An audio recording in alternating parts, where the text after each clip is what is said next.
welcome to Archetype Aperture. I'm Jim, and this is Russell. Pronounce your last name, Russell A. Let's go with Russell A. That's fine. Yeah, Russell Arimenta. Okay, because when I see the T-I, I think it's, what is it, T-I-A? I want to say Sha or something somewhere in your name. No. It's Italian. We like the way it is. Yeah, I don't know. I just my brain just automatically like adds things to the. Hey, no worries. So this is the first live on YouTube that I've done. Hopefully there's, or anyone maybe pop in or not. It doesn't really matter. I'm here to talk to Russell, but we're going to talk about some really cool things. Well, to us it's cool because we're kind of silly that way. But we'll talk about what Instagram algorithms, what he's been up to since the last time we spoke. If you listen to the audio podcast, Archetype Aperture, and if you don't, and you're watching this, you need to go back and listen to the one that he came on the show, and we sat down and we had a nice little conversation. We learned all about Mr. Russell and how he got started. And it was a great conversation. I'm looking forward to another one of those today. So without further ado, I'll shut my mouth and we'll say hi to Mr. Russell. No pressure or anything. No pressure. No, don't fart. Everyone will see you. Yeah, so I'm really happy to be back. We had a blast the last time we talked. Yeah, I think I talked your ear off way too much. That was good, man. That podcast was way too long, and my mouth never shut up. That was good. We'll shoot for like an hour and a half. The YouTube might shut us down by that. But yeah, no. Since the last time it was before I had signed up to get 2 weddings. Mm-hmm. I'd never done weddings before. I didn't want to do weddings. I was dead set on not doing them. Yeah. I've done them and I don't want to do them again. Yeah. I survived it. It was an interesting time because my wife and daughter actually got into a serious car accident like it was 2 weeks before the first wedding. Oh, wow. And so my daughter is my second shooter. Right. And my wife was actually going to assist and shoot and keep track of, calendar and have timeline and everything that was going on. And I had bought her a camera. She was going to shoot just a little bit of kind of BTS for me and that kind of thing. And, without going into a lot of details and stuff like that, it was pretty serious to the point where I wasn't sure if either one of them was going to be able to even join me. And I actually almost called you. Well, you were, that was bad. And to call I was me. like, but they're okay though, right? Yes. Okay. Health wise, happily everybody's okay. There's some things, obviously I'm not going to talk too much about it because there's some stuff going on. So, everybody's okay. My daughter's still shooting, which is good. Killing it as a photographer for her high school. So I bet she's doing a lot of yearbook stuff. She's going to be doing yearbook editor next year, I think, as a photography editor, which is a really cool thing to see her kind of blossom and bloom into that stuff. But yeah, going into those 2 weeks were pretty hairy. They're going to that wedding. Man, I can only imagine. I mean, it was nuts. And so they came with me. They couldn't do as much as I had hoped they would, so it was kind of became a one-man show. Yeah. And it was my first wedding, and I showed up and found out the wedding location was going to be on the outside of the venue, not the inside of the venue. It's on a farm. Oh, okay. Yeah. A lot. That's like the new thing these days. That's what everybody's going. The ceremony was going to start at like 5:30.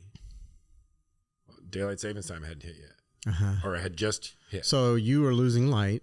So the ceremony was going to go off in the dark. There was no lights. And you hadn't planned for that? There was no lights. there was no lights. We got there at like noon. And me and the videographer were like, so when's the ceremony? And they're like, 5:30. I'm like, where's the ceremony going to be? And they're like, over here. I'm like, so what's lighting this up? And they're like, well, there's some lights in the ceiling fans on the porch. And oh my goodness. And I was like, okay. So I talked to the videographer and I'm like, look, I always come prepared. I throw everything that I have with me always. Mm-hmm. I have soft boxes. I have 3 portable newer lights. I had my off-camera flash. Yeah. I had 3 stands, all this other stuff that I wasn't planning on even using. But I said at the last minute, I'm throwing it in anyway. Oh, okay. So you did bring lights. Thank goodness I had it. And thank goodness they had some lighting that they had set up. The videographer? Yeah. Yeah. And we basically lit up the entire ceremony with like 9 lights. It looked like cars back in the 20s. Oh, wow. From behind. We're Sure. like shooting, trying to get enough light so that I wouldn't have to be sitting there popping a flash every 3 seconds during a ceremony. Because during a ceremony, that's annoying. It's annoying. It's disturbing. It doesn't, the shots don't look good. You want to be able to shoot a decent enough to get the exposure. And my R5, we both use R5s, has a 45 megapixel sensor. It's not as good at low light as my R6 is. Yeah. My daughter's using my R6, so I don't have that option. I'm using my main camera to try to get family photos and the wedding shots and everything without blasting a flash. And so I didn't want to go too high on the ISO. I went up to 1,000 and I left it there. And I did everything I could, and the shots came out really good. Yeah. I was really happy with the way the shots came out with the circumstances we were in. Not only was it that, a cold front blew through. It was 40 degrees on an alpaca farm. Wow, it was like, and the reception was outside in a tent, and there were no heaters, and it was so funny. I was like, you know what? This is perfect for your first wedding. This is perfect. Anything that can go wrong did go wrong. Bring it. I'm like, you know what? Just throw it at me. Let's just figure it out. And we managed to figure it out. We got the photos done.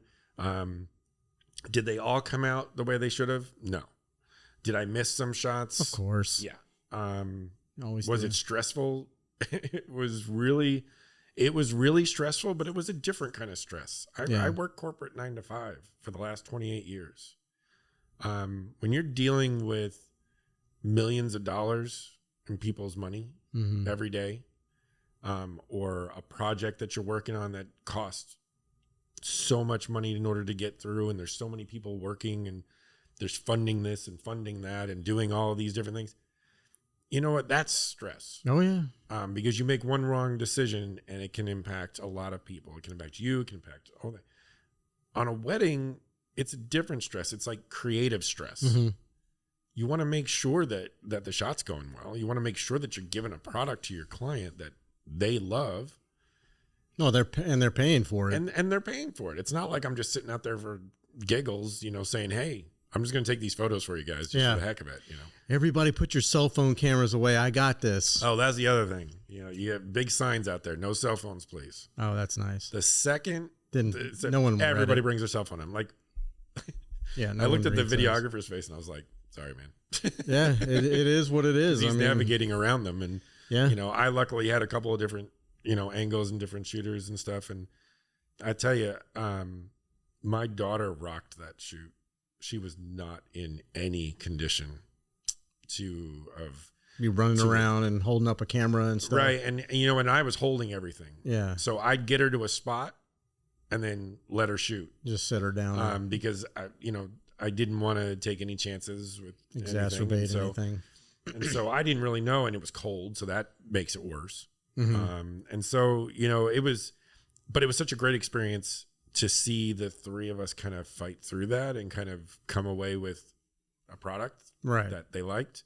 And then, like, I kid you not, the day after the wedding, one of my friends that I work with in the media company that I do some work with, calls me up and says, hey, my wedding photographer canceled, and I need a photographer in 3 days to do a wedding. And I was like, are you kidding? I'm like, he goes, can you do it? You did it, didn't you? I go, can I do it? Yeah. Should I do it? No. Yeah. But he's like, look, he kind of laid it out for me and laid out the timeline and where it was going to be. And it was going to be during the day and outside, and, a little bit more like sports photography kind of thing, like journalistic photography. Like run and gun. And I'm like, all right. And so I agreed to do it. And having the knowledge of the first one helped me through the second And I got a lot of great shots on the second one. I still made mistakes. Sure. At the end of the night, I missed out on something that I shouldn't have missed out on because I nearly got blown up by a fireworks display. Yeah, you always have to watch where you're standing, for sure. I was standing out at the dock. They were shooting fireworks off the dock. Oh, jeez. And I'm like, I didn't realize it was right there, and I literally almost dropped my R5 in the river. I was like, this would have been bad, but it was a good experience. And I learned a lot from shooting the weddings. Yeah. Will I become Russell Arimenta of Soscenic Photography wedding photographer? No. Probably not. I never say never to anything because should circumstances change and money gets tight and there's money in weddings. Life happens, and you know what? My daughter's really good. Yeah. She's 17 and rocks it. Well, one of the things I've noticed, and I'm not trying to be sexist at all, Right. but I just know that people feel more comfortable with female photographers They do. in almost every aspect. They do. Not only that, but they have a better business mind, than I do. As far as it relates to promoting themselves and doing all the things that they need to do to get clients in the door. But as far as weddings, it's so weird. It's like most of the female photographers that I know enjoy shooting weddings. And I wouldn't say that I enjoy them. I wouldn't say that I don't like them, but I can tell you that I'm like you. I'm grayer because of it. Yeah. Well, and what you were saying is funny because you do learn from each wedding you shoot. Yep. But what I also learned after 3 of them is that none of them are exactly alike. No. They are all different. Yep.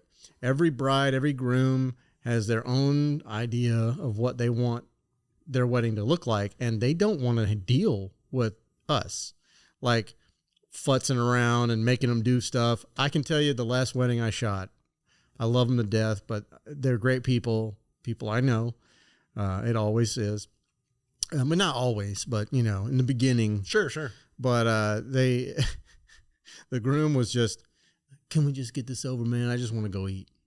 and because of that, he was kind of rushing me. Mm-hmm. There are no photos of bride and groom. I got all the family first so they could go out. And then he did not want to stay. He left.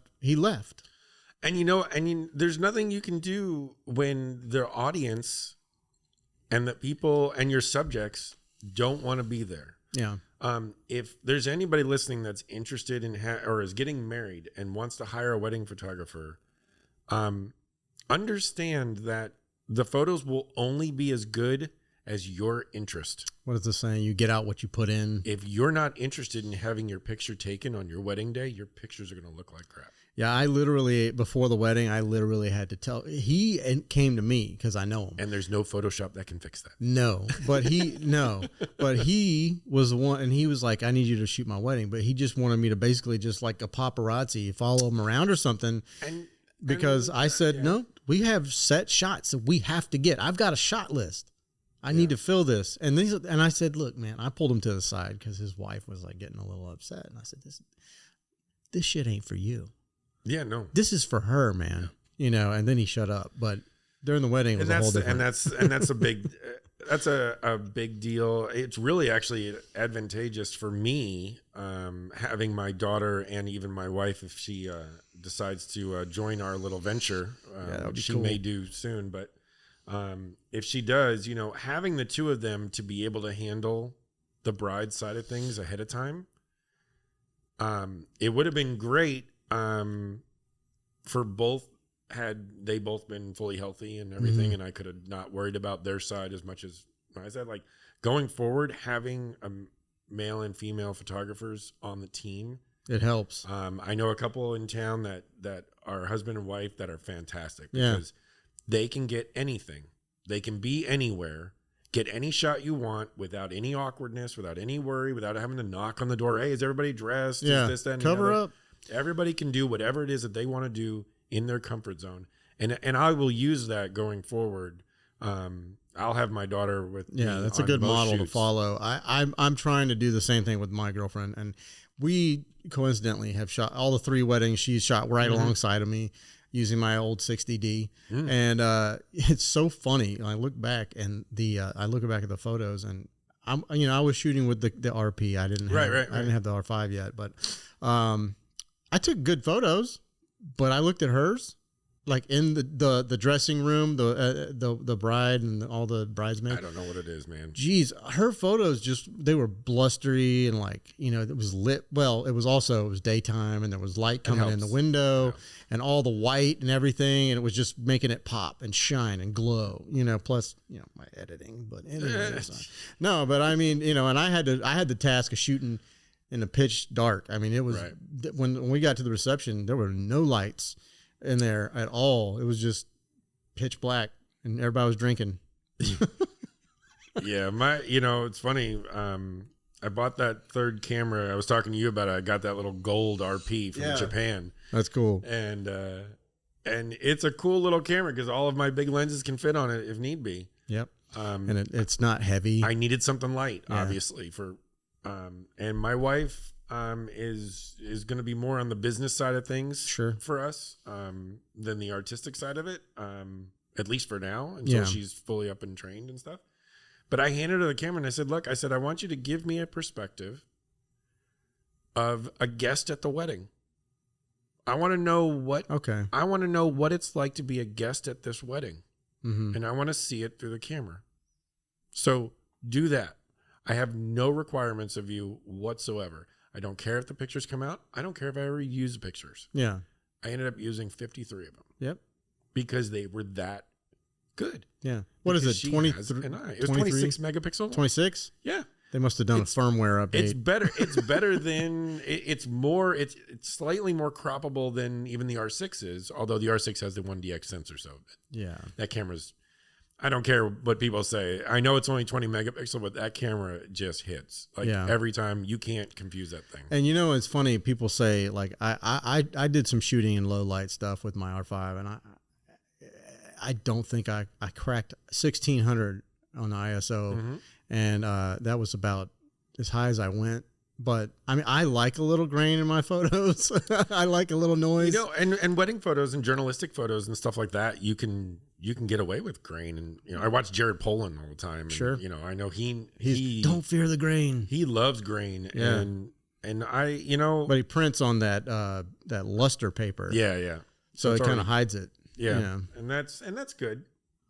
Plus, I think I might have stolen a little bit of his style. I love the high contrast and crushing the blacks. Like those. I sometimes go a little hard, and then I'll look at it afterwards after I've uploaded it and posted it somewhere, and I'm like, maybe I need to bring that back down just a smidge. I bounce around. I ebb and flow when it comes to that kind of thing. But yeah, since the two weddings I did, I spent I probably spent like 50 hours editing or whatever, trying to just cull through so many photos. I mean, I had 3 cameras that I was basically culling through, and it was the most crazy process ever. And then I got the question 4 weeks afterwards. Though they asked you where they are? No. Oh. Can we get the RAWs? Oh, that's a no-fly zone. And then I was like, let me think about that for a second. It'd be a no. Are they a photographer or no? Why would they want the RAWs? I don't know if anybody really, because it's the trendy thing to do now. Like it seems like every client seems to be asking, and so I talked with a few people, and I was like, I keep getting these questions about RAWs, and I'm at the point in my career now where I don't do a lot of trade work unless I'm trying to give back and mentor and go to like meetups and stuff like that. So I don't do a ton of trade work anymore.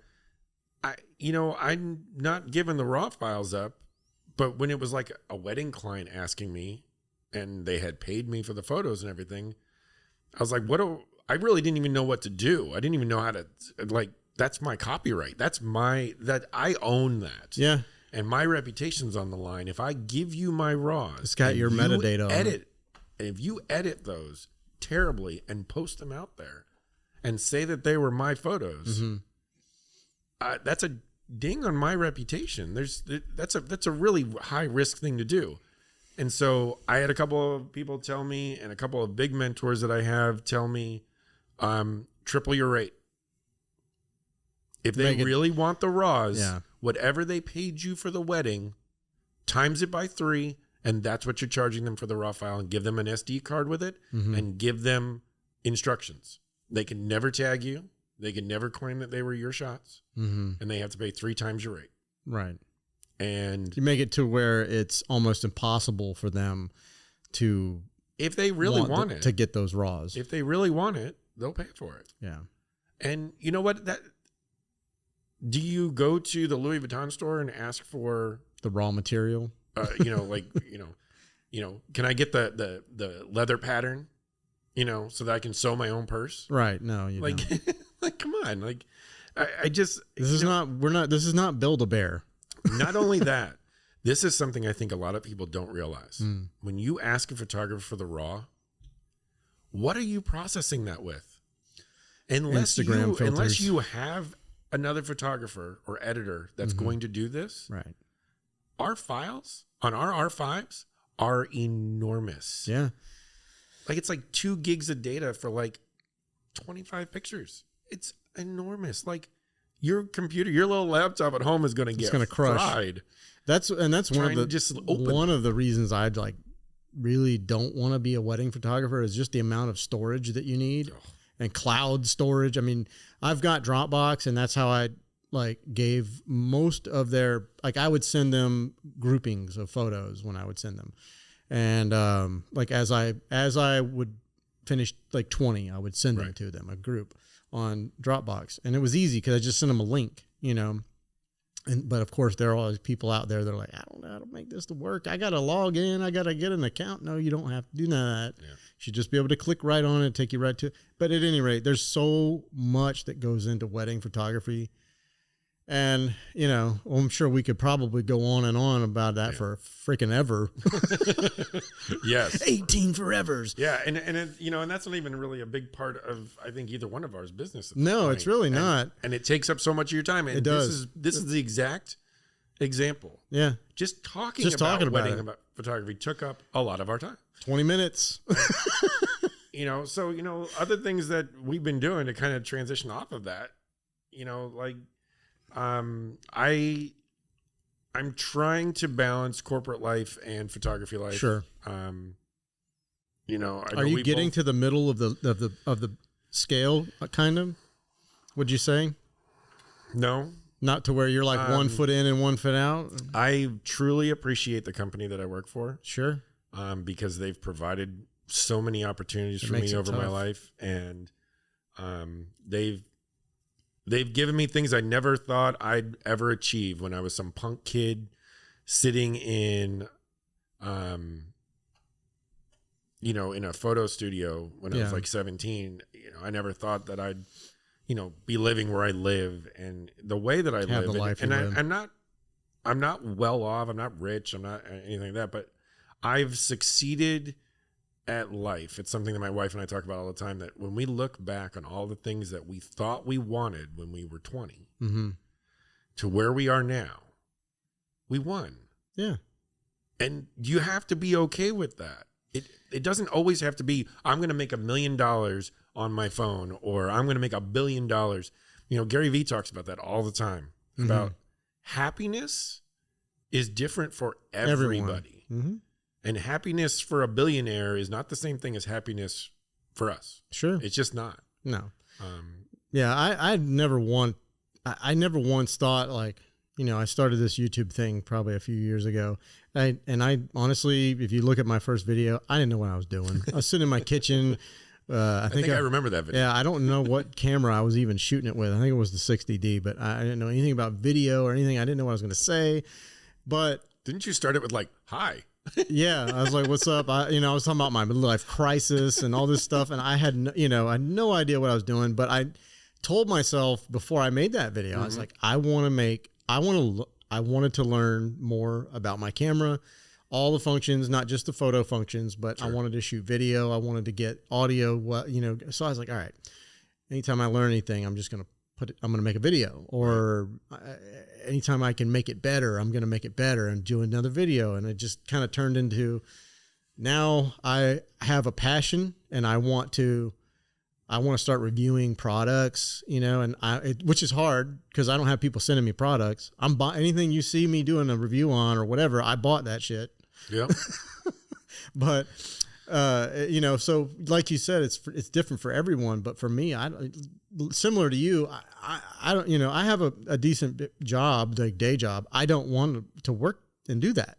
You know, I just don't. Right. I want to move into photography. I want to move into the YouTube stuff, but I don't care to make a lot of money. I don't want a lot of money. I just want to be able to live, and keep doing what I'm doing. And that's it. Paying the mortgage and paying. I have obviously I spoke about my daughter, going off to college. Sure. That's where the expense is. Once that's done, that's what you think. Then no, I know. Doesn't the daughter's parents pay for the wedding? Yeah. Sorry, I don't mean to put that on you. That's called an elopement. I'll put your down payment down on your house. Zoom in on your face so you can say that real close. No, I've had this conversation. You save a lot of money by take the wedding money and take the wedding gifts and put it down on your house. Find a house and buy it. I know it is the best investment you can ever make. But for sure, I think that I really want. I'm really hopeful. One of my my original mentor is kind of big in YouTube, so I'm not going to mention his name. Sure, because I try to keep a lot of my relationships. You don't want to tarnish his name on my podcast. No, I don't want to tarnish his name out of my mouth. So living up to him is like freaking insanity. But I do know that he's going to be closer to me than he's been in a long time. That's cool. Coming soon. And so a door that once was open and then shut is reopening again. That's great, man. And so I want my goals. You know what? If I can I have the gear. I'm not that type. I'm not a boasting kind of person, but I'm trying to be on social media. I'm trying to get better at it with reels and stuff like that. Yeah, I think hopefully we didn't spend ourselves on that conversation because I really want to bring that back around. But keep going. We will definitely hit that. I've not been that. I've always been kind of a little bit hesitant to be braggy about things because I don't like the way it doesn't feel natural to me. But my skills are improving. Yeah. My shots are better now than they were last year. They're right. better than the year before that. They're much better than they were from 2-3 years ago. That's just keep improving. And then editing, being taught by people to edit better and that kind of work. I mean, I'll tell you, it's if you're wondering, I got to keep my arms folded because I'm Italian, so I'll talk with my hands. Okay, I was going to say, are you cold, bro? No. I can turn the AC off. I'll start banging this mic around, and I don't want to do that. But yeah, I really want to get to a point where it becomes my primary focus. I have plans, I have things that I have set and goals that I have set that if I can sustain my, level of livelihood, I will do that. I'm a grinder. I dropped out of college to go back to corporate life, and I managed to have a 28-year career in the same company with no college degree. Yeah. I want to grind as long as I can, and you should. They're going to have to kick me out of the door. Well, and that's the thing. From our first conversation to now, like I know, just talking to you, I know you love your job. I know you love that, and that's awesome because, I mean, I don't necessarily know if I'd say I'd love. Okay, my job. Well, there's aspects of your job that you love. The benefits of my job. Exactly. Let's clarify. There's not too many people that actually love, I think, working corporate life. 9 to 5. 9 to 5, especially now. Yeah. It doesn't make any sense to now, especially for some people, because some people they have been remoting for the last 2 years, and why am I going to have to drive back to the office now? Doesn't make any sense. Yeah, I know. That's a weird. That's a whole nother podcast on its own. Oh, for sure. But we'll have you back on the Check the Box podcast, and we can talk freely about things. But it's fun to try and have a vision and try to achieve it. That to me is really the biggest thing is It's almost like creating a photo or showing up at a photo shoot or showing up at a meetup. Right. And there's a bunch of models standing around and nobody's talking to anybody. And you just walk up and like, hey, you want to go shoot? And you grab the person, or you don't grab them, but yeah, you have them come over. Tend to frown on that. And you then, you create an image from the start. And, I think that that's very much like what this venture is it's almost like a couple of years ago, I showed up at a photo shoot and I'm looking around. Mm-hmm. And now I'm to the point where I know what I want to do. Now it's about achieving it and executing. Right. But executing responsibly. I have, life gets in the way of everything. Right. And I'm way too principled to just say, F it. I'm going to just dump everything and put everything in my life into this right now. Speak to me 5 years from now. Right. That's a different conversation. Well, and I think you and I are like kind of the same on that. Right. I've had so many people in my life, they're like pushing me. Right, and they want to see me succeed. They love what I do. They, man, I just love all your stuff. I don't, and I really appreciate that. It means a lot to me when people, when anyone, family members, especially friends, because it's weird. Most of our supporters, the most support you get is from strangers. Yeah. And they, but family members often don't say anything but when they do, it does mean a lot to me when they like what I do. And when they say, man, you should be doing this full time. I said, well, okay, well, that's cool, but it's a little more difficult than that. You have to really build a name for yourself. You have to build clientele. If you don't have all those things, and it's much more difficult for photographers, I think, than any other, trade out there, like similar to. Yeah. My mentors would, all three of my mentors would tell me, that's nonsense. Yeah, they'll tell you to just go for it because you need to go for it because you got enough skill to do it. Right. There are not a lot of people out there that can do what we do, and that's not a boast. That's a fact. There's not a lot of people that can pick up a camera and be like, you know what, the light's low here. Can you put that thing on manual and figure it out? Right. No, everybody's going to put it on auto, and they're going to think that 25,000 ISO is a good thing. No, it's not. Yeah, or audibly just tell me what you think the settings should be, and then they'll go, "What settings?" Yeah, what are settings? And you know what? Everybody's art is their own. I'm a firm believer in that. Mm-hmm. I don't try to be like any other photographer. Mm-hmm. I don't want to be like any other photographer. I want to be whatever it is that I see in my viewfinder that I like. I want to click the button. And you know what? I'll do it right. I'll do it wrong. Yeah. It doesn't matter. As long as that finished product comes out the way I envisioned it in my head, I'm happy about it. Or if a client hires me for a certain vision, I'm able to provide that vision to them that they're looking for. Because that's somewhat of pressure there. But knowing how to make someone's vision come to life. Yeah. Knowing how to do that is, that's almost like something I don't know how to teach. It's so hard to teach trial and error. Mm-hmm. I mean, I thought I was a natural light photographer forever, and I actually got trained on off-camera flash. Yeah, I remember. I think I was asking. So what's the settings? So what are we doing? Yeah. He goes, well, we're going to try this. What do you mean we're going to try it? What's the settings? I'm paid for this training. I want to. Yeah, but you're not going to remember the settings. I want to know what the settings are. I want them set up in my camera, and I want to be able to pop that flash at 45 degrees. Yeah. Wherever I'm at, and know that the shot's going to be perfect. It's going to be perfect. And he goes, doesn't work that way. I'm like,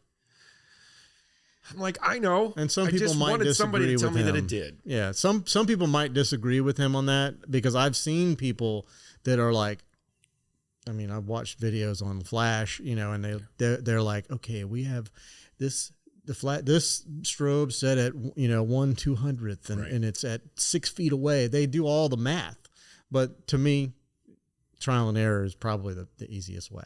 You know what? It's you start to get a feel for it. Your starting point is much easier now. Yeah. Before I walked into a studio once. was like the first time I'd walked into a studio, and the studio turned out to be more professional than I was expecting. And I'm thinking to myself at the intro, it's like a photographer meetup and model meetup. I'm thinking at the intro, I'm screwed because I literally am going to have to just wing it. Yeah. And did you get that, what did they call it? That imposter syndrome where you're like, I feel like a fraud. Yeah. You don't, You start worrying, you start second guessing your abilities and stuff. Right. And the guy who was running it, he was like, hey, he goes, for this set, it's at F7, 1/250th, 200 ISO. So he told you what settings to use on your camera. The lights were set for that. Okay. So the triggers that they were handing out there were 5 different sets. Right. He gave you the settings. Okay. He goes, those are your starting points. If you don't like the way it looks, you can go from there and adjust from there. But just remember that that's your base. Right. From that point on, I feel okay with working in a studio. Sure. I noticed you've been doing a little bit more studio work. I'd try. The problem is that his studio is like an hour away. Okay. An hour and a half. It's down in Dealing. Have you heard about Wombolt Studios coming? I happened to see, I think either you or them actually had popped up something about a studio that was coming. So no, that's done. I'm pretty sure it's done. And I was at my day job when I saw it, and it's up on Powers Avenue. Okay. So it's not super far. I mean, for you, it's probably even closer than for me. But it looks. I live just as much in the boondocks as you do. That's true. I'm south. But it looks like a non-traditional studio. Right. They have like settings and backdrops that they've built and made. But they're large scale. And it looks really cool. I set up an appointment for a walkthrough. They're going to show me around, and nice. I don't know if it'll be, the owner himself or if it'll be someone else. But I've been following him for a while, and he's a great photographer, and I'm really excited that he's doing this. And I said, I reached out to him. I said, do you mind if I vlog it? So I'm going to try and vlog it with the R5. I just got a new mic for it, and we'll see how it goes. I'm sure that I'll be no less awkward then as I am right now, Hi, where are we again? What's the name of the studio? Oh, look, the first interview that I ever did on camera with somebody, it was Daniel DeLeon. I can never pronounce it. I'm horrible at last names. It's DeLeon, the guy that owns Grumpy's. Okay. He owns all the Grumpy's. Yeah. And it was before he expanded, like right before he expanded. It was just the one Grumpy's, and up on Kingsley, I believe. And I went in. I reached out to them, and he said, "Yeah, come on in." But I got in there and I sat down. Everything was set up. I had the boom arm over him. I had the camera set up on the angle. It was perfect. I forgot your name, sir. And I had a pad in front of me with his name on it. It was sitting right there. You gotta love it. Yeah, it just escapes the mind. Yeah, so hopefully you'll go and do a studio tour. You can just walk through. The prices are like real studio prices. It's not cheap. Yeah, but I think like it's no less than like if you were to get like 4 or 5 models that wanted to or other photographers, and they wanted to do some work, and let's all pitch in, or whatever, because I'm not the type of person that can afford. Right. And that's a definite conversation that we should have is that kind of stuff, because this stuff isn't cheap. I mean, obviously the gear isn't cheap. Nope. The amount of time that we take to edit things now, as much as I love editing, it takes a lot of time. I mean, I edit every night. I get home from work, I have dinner, and then I'm off to editing until 2:00 in the morning. I'm either on my phone you'll see reels on Soscenic Photography. You'll see, you're shots blowing up, man. And trying to do and managing, I have like 4 or 5 different accounts, just, different things, black and white and stuff. And I'm trying to do a lot of different things, and I'm trying to be busy, and I'm trying to edit constantly. And that's a constant process, and it's a lot of work. Yeah. And studios cost money. I recently shot at a friend of mine, one of the brands that actually reached out to me a long time ago when they first started, Flow Flops. Yeah. Great little brand that's expanding throughout Florida and even into some other areas of the country, they asked me to do some shooting with them. And so I, for, a little trade, little gear, little stuff like that, and a little merch there. And it's been really great. And they actually have opened up a little photography studio too. Oh, cool. I think it's called Mac Jack Studios. Oh yeah, I think I've seen that. I'll have to follow it. And Surf Hero Photos Okay. is David and Corey, I believe, are with that. And their little studio is great. It's got I had to count. I had to look up and count. It's all right. That's my age showing it. Yeah, well, but they have like 5 or 6 different backdrops and stuff. And I just recently shot there some of the work that I did with Jackie and okay. and it's a fun studio. It's a great little spot. I worked with actually the shot with Kay Brooks that I just got a chance to do. She's phenomenal, by the way. Her and her friend Bree were both just fantastic. The Adidas shot with the shoestrings and stuff. Yeah. I did that at his studio. And, studios are different in all of their ways. Like you have studios that are more professional studios where they have every light already they bought. Mm-hmm.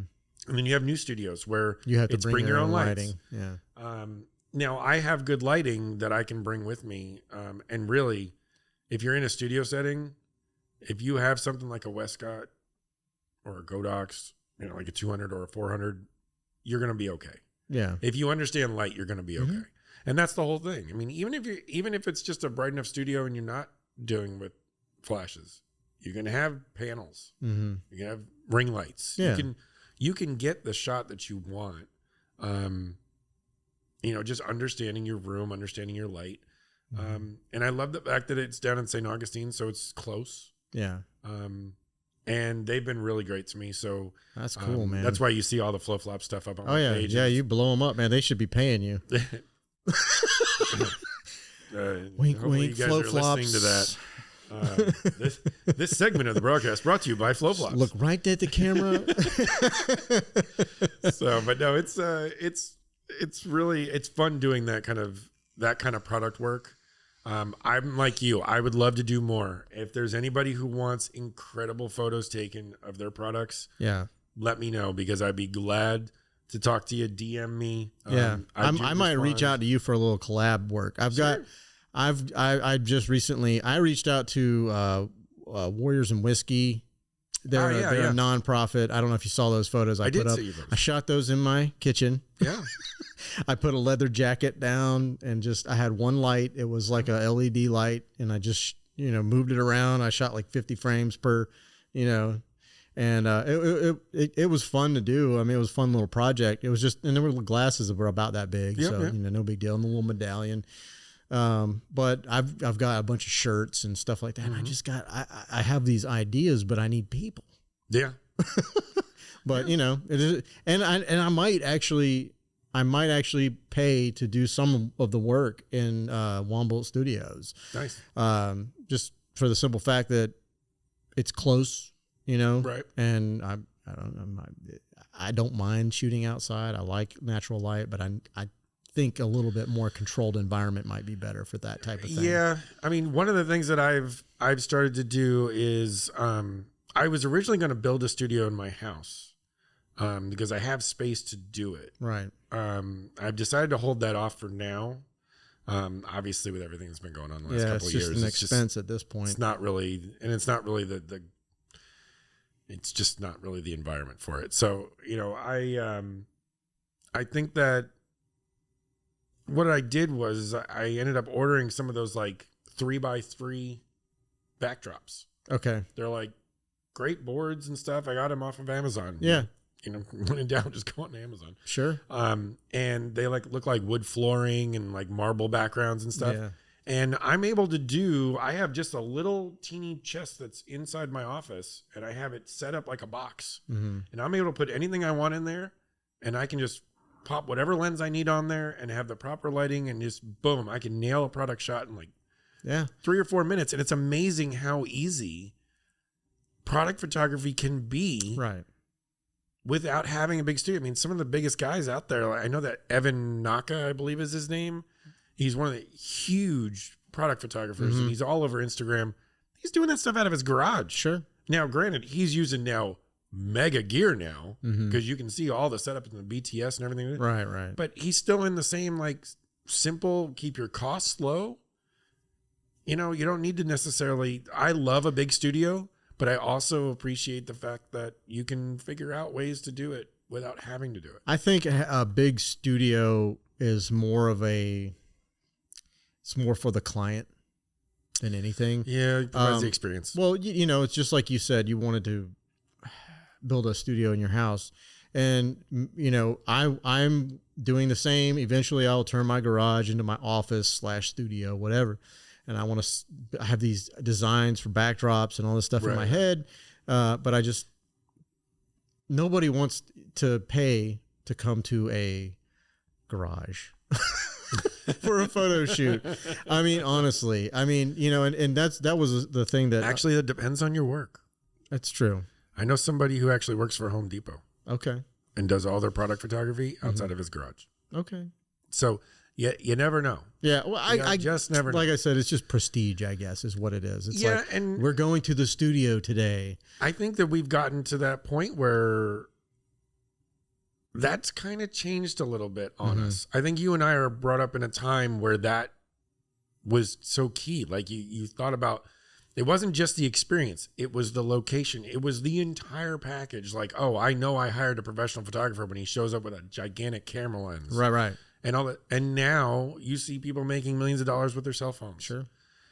The world has changed, and it's so weird. Like, the younger generations seem to be more bougie than they used to be, but they don't care about any of the things. Right. It's like, well, to us, glitz and glam was having the best camera, having the best gear, having the best light, having the studio. What is that white lens? Yeah. You know, but now it's like you can get away with anything, and the more authentic, the less stuff you have, the more real you are, and like people are like really into that, and that makes it easier and tougher at the same time, because we knew what our goals were, and the goals have switched on us because of what's become popular. Well, one of the good things, and one of the trends that I'm kind of seeing is I'm not saying that like eventually photographers won't be obsolete, you know, or that we will be obsolete, but I've kind of seen this uptick in people wanting to hire photographers, because honestly, looking at the stuff that I see on people's Instagrams or Twitter or whatever from their cell phone, yeah, it's good, but it ain't great. It's not like what we do.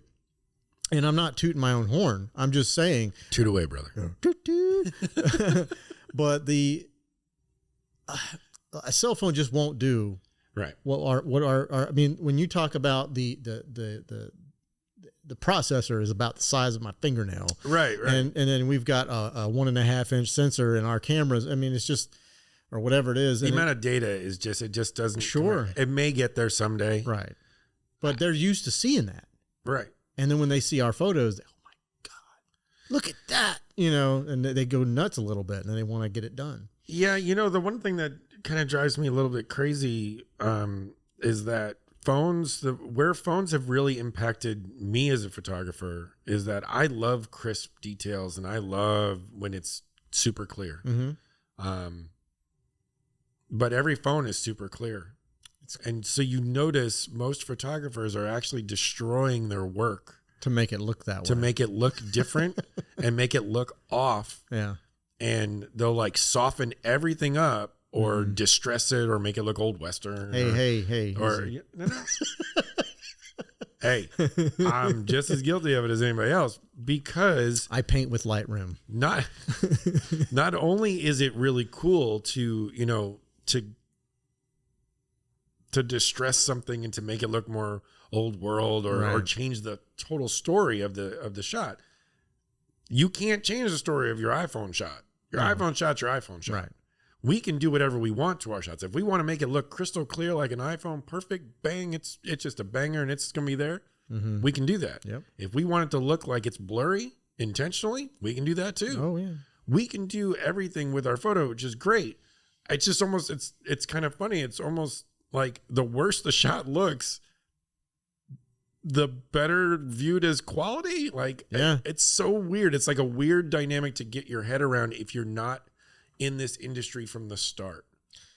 It's similar. I don't know. When you were talking and saying those things, I was thinking about, and we might have even touched on this last time, but when you work tirelessly on a shot or a shoot for someone, and you take one shot and you sit there and I really like this, but I need this, like this, and you start editing it, and you spend maybe an hour or 2 hours editing the thing. Then you hit reset. No. You send it away to them. And they say, "Oh my God, I love it so much." And then they post it on Instagram with I had to watch myself, with a filter.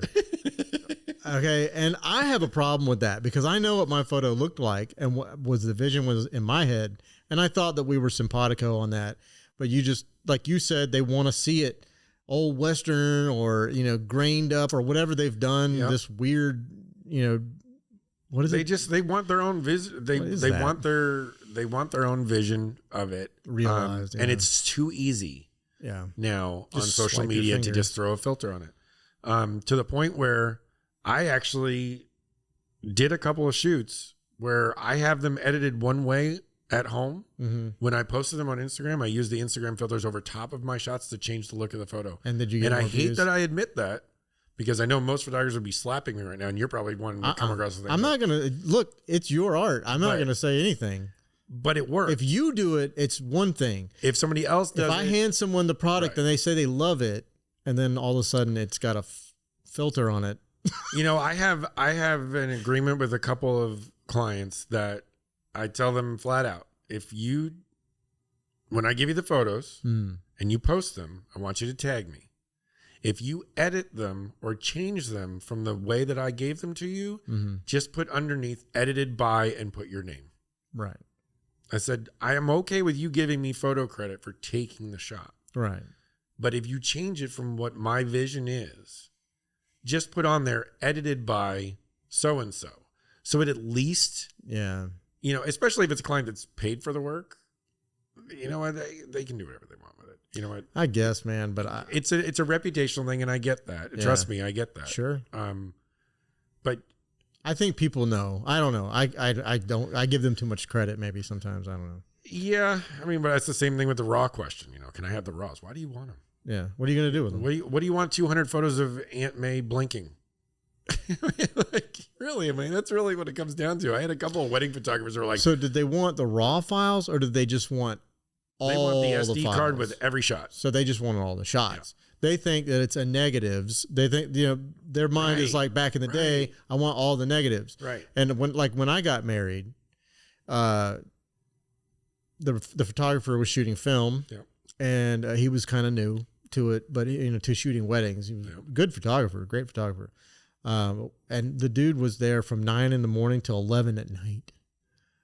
He just hung out. He liked the family. They were feeding him all day, getting him drunk. It was dope. He was having a great time. It was the best time of his life, but he had a bag of rolls of 35 mil, dude. He just handed it to me because at the time I worked at a place that had a little photo lab. Right.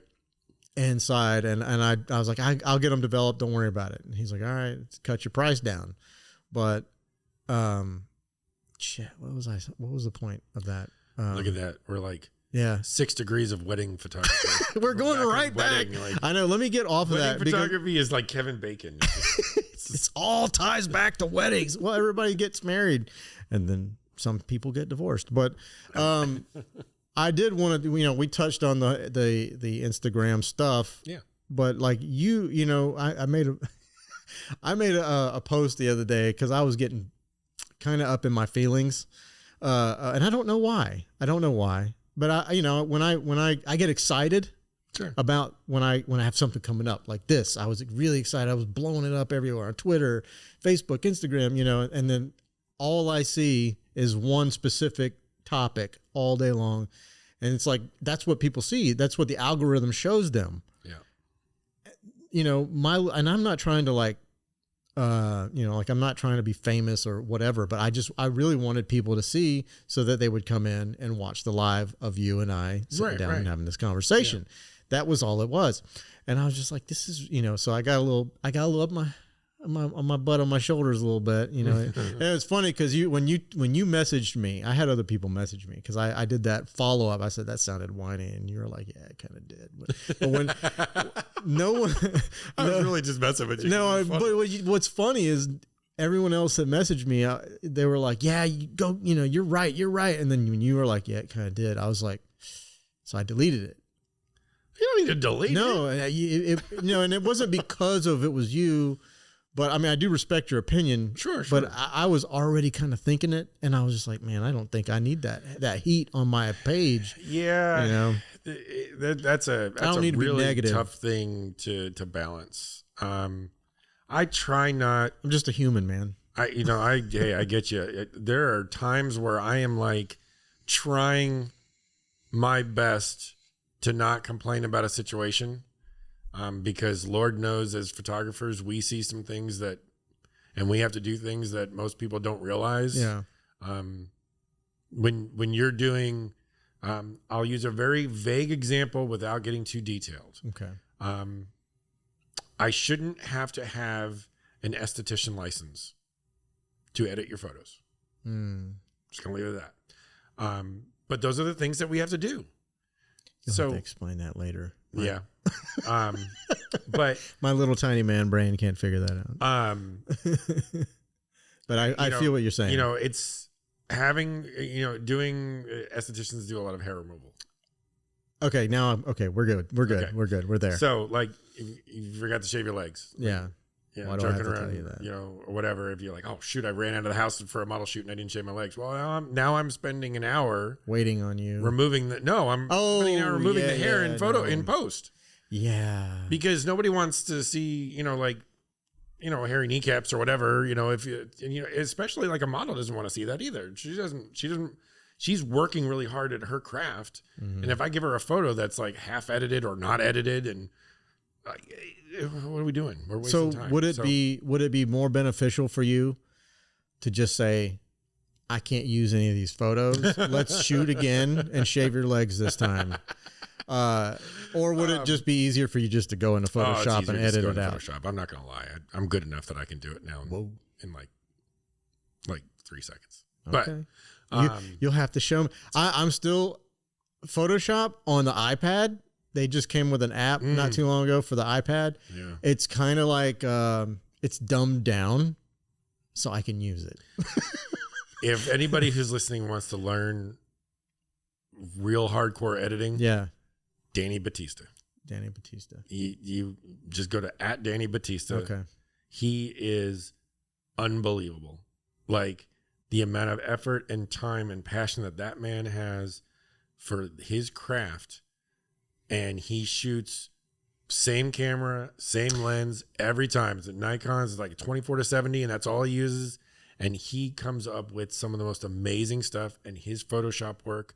Is that the younger guy? He's kind of young, right? Yeah. I think I came across, he has like, I saw he had like 8 Photoshop, not hacks. I don't think it said hacks, but it was like 8 tips to make your Photoshop look better or whatever. I mean, but I sat and watched, and he's so well spoken. If it's the guy I'm thinking of. Yeah, it did. Maybe, yeah. It might be a different guy. I don't know, but this kid was. I know that he does so much. He basically just travels the country and the world now. Okay. Doing one-on-one sessions. You can hire him to come out and he'll teach you off camera. He taught me off camera flash. And, his work and the knowledge that he shares on his programs and his subscription programs and all that stuff is just, he taught me frequency separation. Right. Which is everything now. I can actually now, I have an action base where I take my photos, I upload them in Lightroom, I do a little bit of light adjustment, so just a little exposure adjustment, and then I move them to Photoshop, and I run an action that basically separates all the layers out. So I have a texture layer and I have a motion blur. That's interesting. Layer where I can take the texture, your skin, completely off of you, and almost it's almost like fixing foundation underneath the texture of your skin. And I can change lighting, change the look on your face. I can almost change. Right. But not do it in a way that looks unnatural. And, you know, like the creepy photos you see with the ultra white eyes and that looks like somebody used white out and those kind of things. See, I don't use Photoshop, but I never did either. I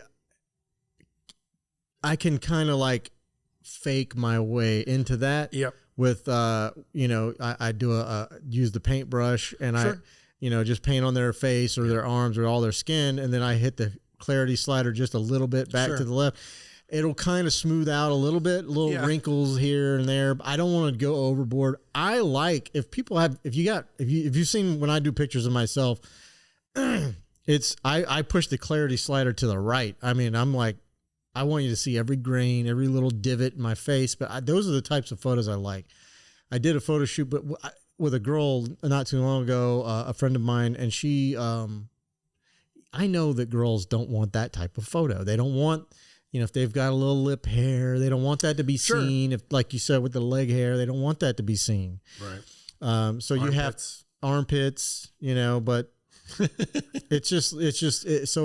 have to kind of make a slight concession when you're looking at the photo and you say it would look a little better this way, but I've just never had the draw to Photoshop to do like, you know, to make everything look just buttery and smooth. And you know, I don't actually, I'm with you there. Yeah. I was very anti Photoshop until I met with Danny. Yeah. And I talked to him about it. I said, look, this is how I edit. And when I sat down and talked to him, I actually had my laptop. He had his laptop. We had the same photo. And I said, this is how I edit this photo. And I showed him how I edited it using what I used on Lightroom, you know, clone stamp and, you know, and just, you know, dodging and burning a little bit here with the brush tool and stuff like that. And soft skin or whatever it was. And he's like, you can do that. He said, everybody's art's their art. Don't worry about doing it that way. Because I can show you a different way. I'm not going to necessarily say it's going to be the right way. I'm going to show you a different way to do it. Right. Where it doesn't look like you did it. And I was like, well, it's going to look like you did it. He goes, trust me. Give me a minute. And so he showed me and you know, I'm not an expert at Photoshop. It actually drives me nuts. Yeah. But the actions that... Does it still crash your computer? No. Okay. But the actions that he gave me, I'm able to just hit action and it pulls it out. And then I can make the adjustments that I need, but he creates the layers for me. So it's almost like a preset. Time. So his preset gives me my layers. Okay. So it breaks it all out, gives me a infrared look. It gives me a texture, a motion blur. It gives me an SOS, which is like an emergency layer. Just in case I screw something up, I can just delete the rest of it. And the SOS layer will bring it right back to the start. Okay. All of this stuff is actually in there so that it makes my life easier because I don't have time. Yeah. You know, I'm like we were talking, I'm up every night. I'm trying to do reels. I'm trying to do this. I'm trying to do that. I don't have time to sit here and do an hour and a half on one shot when I took 50 photos of somebody. So you're trying to be a photographer and less than a content creator, would you say? You know what? That's convoluted. It sounded weird, but that's an interesting look at it. Yeah. Because I view myself now as I've learned so many different things that I can do anything. I handheld 120 frames a second slow-mo videoed a product shoot. And I went on to a car meetup I was hired at, and I was responsible for doing the video. So I brought my daughter along to do the photography, and I did the video the whole time. And the video came out amazing. Like I wish I could show it because it came out really cool. Well, if you'd have sent it to me earlier, I could have had it. I can't even do that. I can't even post it on my own thing because it's non-disclosure and all that stuff. Yeah. But you know, those kind of things is really fun that, you know, I'm able to do so many different things. I really want to be a content creator. Like if my life was slightly different, or if it was like we were talking about, if it was 5 years later. Yeah. And my daughter was already off to her own little world and stuff, then I probably would be like off to Bali or something, just like traveling, vlogging and shooting video and photography and stuff like that. And maybe open a studio somewhere and do a lot of work. I just like creating. I don't have time for video. I don't color grade any of my video work. So the video work that I shot straight out of camera with the R5 in slow-mo. Yeah. At full HD, 120 frames a second. The image stay was fantastic. Oh my God. It's super easy. And all I do is airdrop the file. Right onto your computer. And I look at it and I go, you know what? It looks good enough for me. Yeah. And I know that color grading and all these things and sound. It can pop it up a little bit. Right. You're sound producing, right. Making sure that all of that stuff. I'm learning a lot of that stuff from one of my mentors about the importance sound can make in a video and how it can change the story and everything. And, it really can. It's just like you watch a movie and every scene has its own backdrop of sound. For sure. And sound effects and things like that. And like the last video I made, I sent it to Omar before I uploaded it. And I was like, dude, I've already exported this out of Premiere Pro and I don't want to do it again, but I can see there's shit that I need to fix. There was a time lapse or sort of a time lapse. I just sped it up, and it was just quiet. There was nothing. I was like, I should have put some music there or some little goofy piano music like cartoons or whatever, but yeah, there's a lot to learn with video, and I'm always wanting to learn. And I don't know. I think it's, like you said, with color grading and all that, it's similar to, I liken it to you not really wanting to do Photoshop because you're like, that's not how I do it. But it would probably be similar. Right. To that, Sure. I mean, and honestly, when I color grade, it has the same stuff. It's like being in Lightroom. Yeah. I had to put together a video for my daughter and it was a fun school project for her class. And I was learning just as much as she was while she was doing it. And transitions and effects and stuff like that.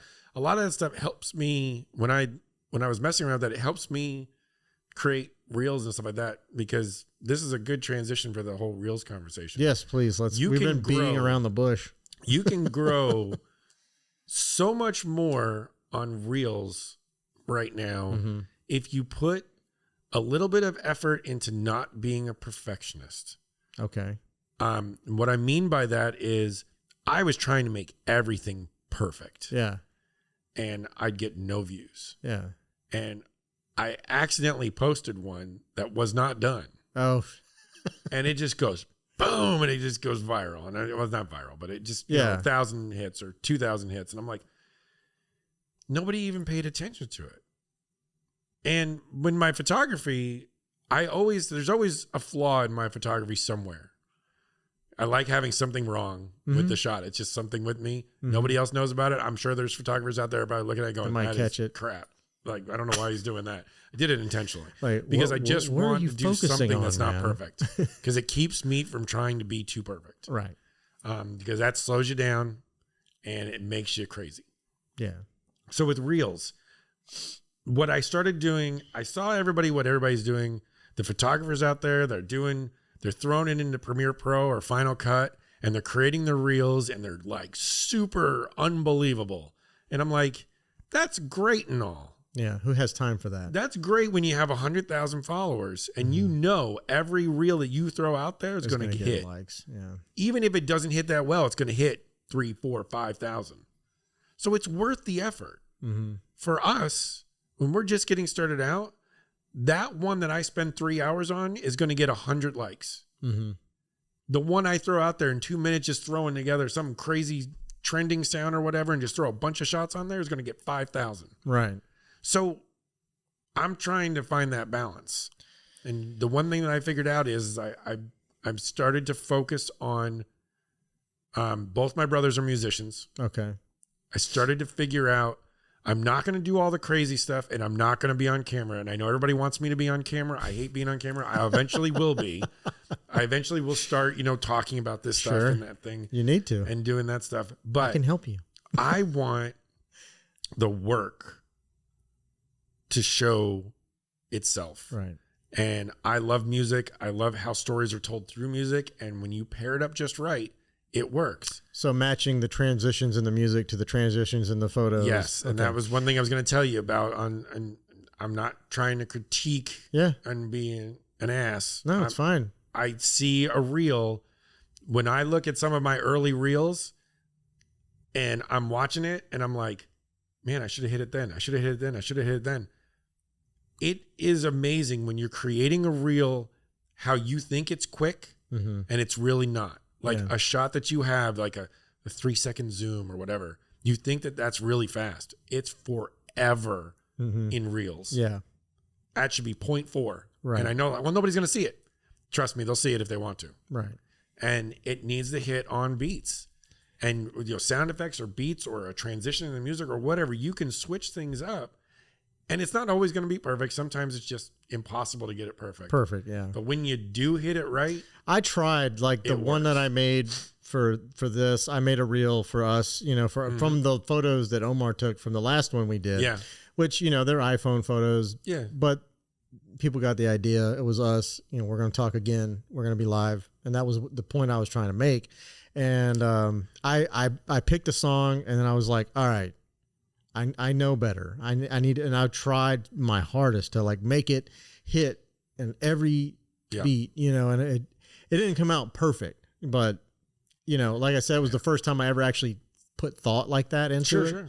So, and one of the things that taught me how to do it, besides previous musical knowledge, TikTok used to do it for you. They used to sync it automatically. Yeah. And they would show you what it should look like.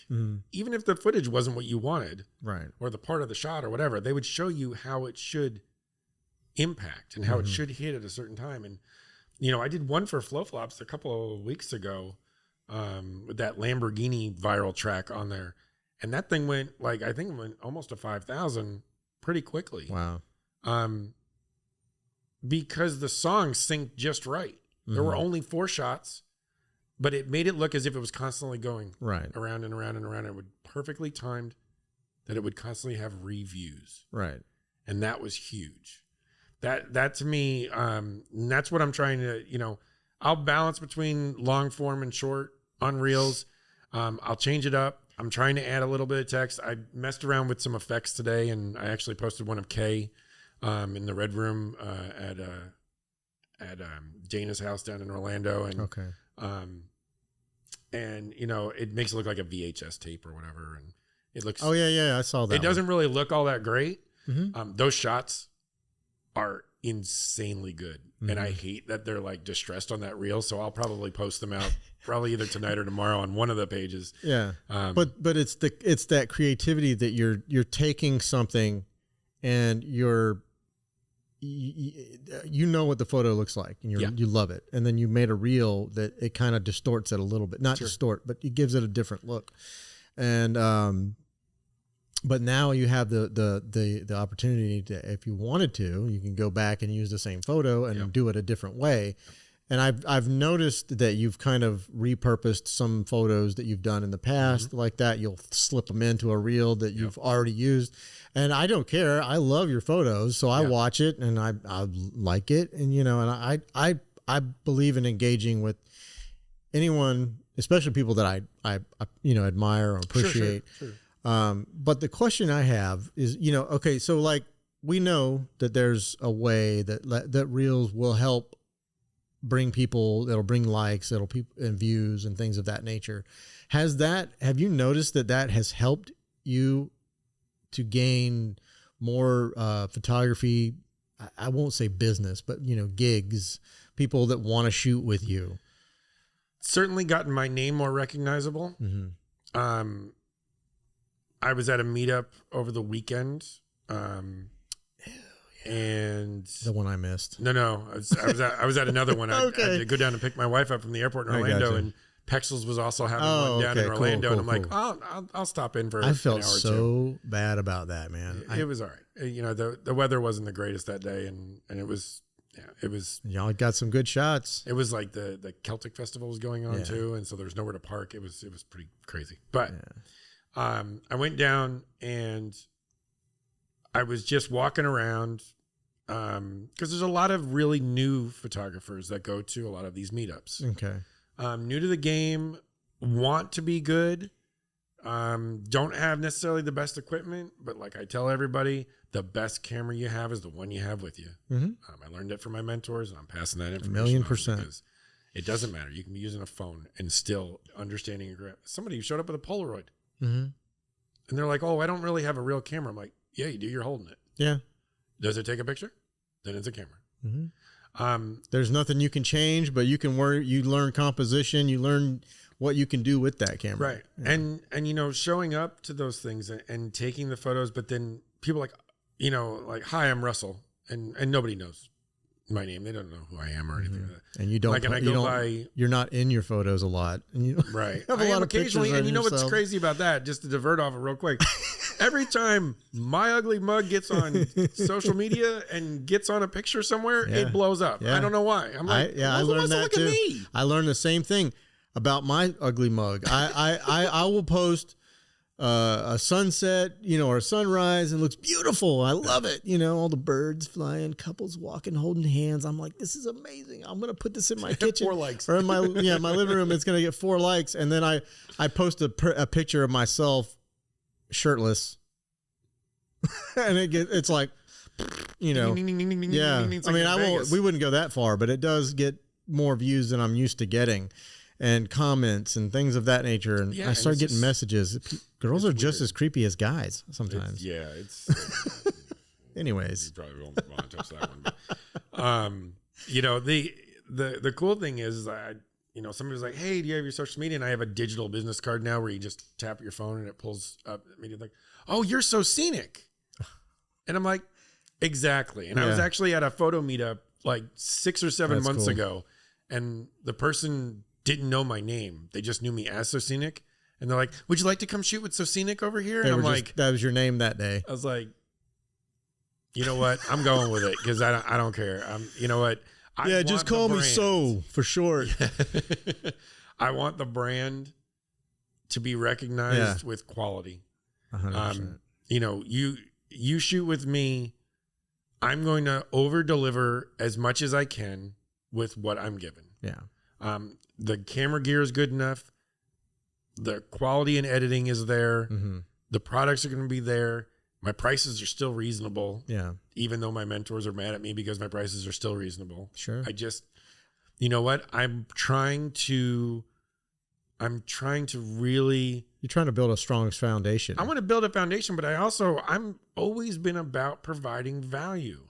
I'm a corporate mentor. So I'm always wanting to help other people succeed. But in the corporate world, I mean, you have to. I know. Sometimes you have to make a profit. Yes. But I did all of that for free in the corporate world. Of course. I wasn't paid to be a mentor. Right. I volunteered to be a mentor to help, you know, young associates or whatever. So, you know, I'm trying to figure out where that helps me in the photography business, because I want to help people. I want to help young photographers learn how to stop standing in front of your model. The worst thing you can do as a new photographer is stand in front of your direct model. shots. Stop it. Snapshots. They don't look good. It doesn't look right. And if you don't have the time to learn posing, which a lot of photographers don't, then you move. I'm not gonna lie. I'm not the best at posing people. It would be awesome. I have yet to work with someone who has like Jackie. You know, she's got just you almost don't have to think. Yeah, you can move around and she's going to do her thing. I met somebody this weekend that actually at one of those meetups that's been a model for a long time, and you'll see the photos when I post them here probably within the next week or so, because I just loaded them up today. This girl was like, I didn't have to say a word. It was like bang, bang, bang, and I had 20 shots with different arm formations and everything, and she just knew what her angles were, and I just shot. She just hit every time that camera And I was popped. like, you know what? She's like, I can't even hear your camera going off. I said, yeah, I know. Our cameras are kind of quiet. Because they're used to all the older one, you know. Yeah, well, you can turn it on, but I like the silent shooting. It's still quiet. Even when it's on, they're like, man, your shutter is really quiet. I'm like, it's because there's, you know, but no mirror. It's amazing when you deal with people that understand angles and stuff. But as a new photographer, you don't necessarily have to overthink that. You get too slow when you overthink. just shoot. Go out and shoot. Shoot a lot. Yeah. Shoot too much. Yeah. It's okay. Mm-hmm. The only person that knows that you shot too many photos is you. Right. The client doesn't know that you shot 4,000 photos and you're only giving them 20. Right. But those other 3,900 that you took are going to teach you what to not do or what to do next time. Very true. The shot of, I don't even know if I actually posted it or not. I'll have to look. But the shot of Kay that I took today, that it's from above. Mm-hmm. It's an angle from above in a doorway. I did not actually, that was not the shot that I took. I have like 20 shots in this doorway of her. And at the last minute, I went up and I just changed my angle of my camera. And my camera, as you know, I have the 28-70, which is a monster. That thing is heavy as all get out. So holding things above your head without a ladder or anything can get a little tedious. I shot that angle and just banged it out. And then I happened to see those shots in my queue. And I looked at them and I'm like, these things are freaking flawless. I'm like, it wasn't even the intended shot. It was extra footage. When you think you got the shot, shoot some more. Yeah. You know, it's just something that I know a lot of people are like, oh, well, you're gonna have to store. No, you don't. One of my great friends that runs a lot of these meetups and stuff around here, around town, she shoots and gets everything done and deletes everything else. Wow. And moves on to the next client. See, I don't do that because I like to go back. I do too. But if you're doing volume like she's probably doing. But at the same time, when somebody comes back to you and says, oh, I want the raws or I want additional shots, or are there any more shots? Well, you hired me for my vision and I gave you my vision and that was my vision is these 400 shots or these and whatever. To answer your question, no, they're gone. You're not lying. They're gone. You know, I think that's, and aesthetics, building aesthetics on Instagram. You know, I know it used to be a huge thing. And I know that the trend now is kind of leaking back into that a little bit. Some of the big time creators that were talking everybody off of aesthetics are now coming back to it. By aesthetics, what do you mean? So what I mean by that is, if you scroll down on Soscenic Photography's page, scroll way down. So your grid. Your grid. I'm sorry. Okay. Yeah. Well, that's what I call it. People call it whatever. My page, damn it. Yeah. No, I'm just kidding. No, you're good.